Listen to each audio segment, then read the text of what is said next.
বৰ্তমান আমাৰ কমেণ্টত মাত্ৰ এটাই প্ৰশ্ন দেখা যায় যে ছাৰ পলিটিকেল ছায়েন্সৰ ভিডিঅ' নাহে কিয় বা পলিটিকেল ছায়েন্সৰ ভিডিঅ' লাগে। মই তোমালোকক কৈ আছোঁ আমালোকৰ মোবাইলৰ কণ্ডিশ্যনটো অলপমান বেয়া হৈ আছে, সেইকাৰণে পলিটিকেল ছায়েন্সৰ ইমান ভিডিঅ' দিব পৰা নাই। সেইকাৰণে মই দুখিত। আৰু তাৰ লগতে এটা কথা, মই কেইদিনমান আগতে ইকনমিক্সৰ PDF আকাৰে নোট কেনেকৈ কিনিব লাগে তাৰ ওপৰত এটা ভিডিঅ' বনাইছোঁ। তাতো কেতবোৰে কমেণ্ট কৰিছে যে ছাৰ পলিটিকেল ছায়েন্সৰো নোট লাগে।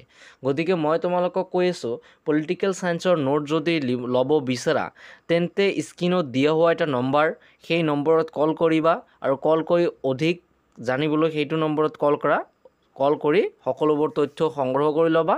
আৰু দুখন যিহেতু আছে, এখন কিতাপ হৈছে তোমালোকৰ বিশ্ব ৰাজনীতি আৰু আনখনৰ হৈছে স্বাধীনোত্তৰ কালত ভাৰতীয় ৰাজনীতি। এই দুখন কিতাপৰ নোট একেবাৰে PDF আকাৰে যদি ল'ব বিচাৰা তেন্তে 200 টকা দিব লাগিব বা 200 দিব লাগিব। 200 পে' কৰাৰ পিছত স্ক্ৰীনশ্বট দিয়াৰ পিছতহে তোমাক নোটটো পাই যাবা, তোমাক নোটটো দিয়া হ'ব। ঠিক আছে।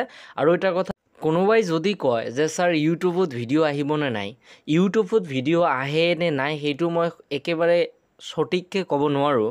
কাৰণ যিহেতু আমাৰ মোবাইলৰ কণ্ডিশ্যনটো অলপমান বেয়া হৈ আছে, সেইকাৰণে ধৰা এদিন এটা ভিডিঅ' আহিল, তাৰ 2 বা 3 দিন বা 4 দিন বা 5 দিন ভিডিঅ' নাহিবও পাৰে পলিটিকেল ছায়েন্সৰ ওপৰত। ঠিক আছে, কাৰণ মোবাইলৰ কণ্ডিশ্যনটো অলপমান বেয়া হৈ গৈছে। আৰু মোবাইলৰ কণ্ডিশ্যন যদি বেয়া থাকে তেন্তে তোমাক ভিডিঅ' দিম কেনেকৈ। সেইকাৰণে কাৰোবাক যদি লাগে, মষ্ট ইম্পৰ্টেণ্ট যদি দৰকাৰ হয় একেবাৰে, তেন্তে 200 পে' কৰাৰ পিছত মোক স্ক্ৰীনশ্বট দিবা। এই নম্বৰটোত স্ক্ৰীনশ্বট দিয়াৰ পিছতহে তোমাক নোটটো মিলিব।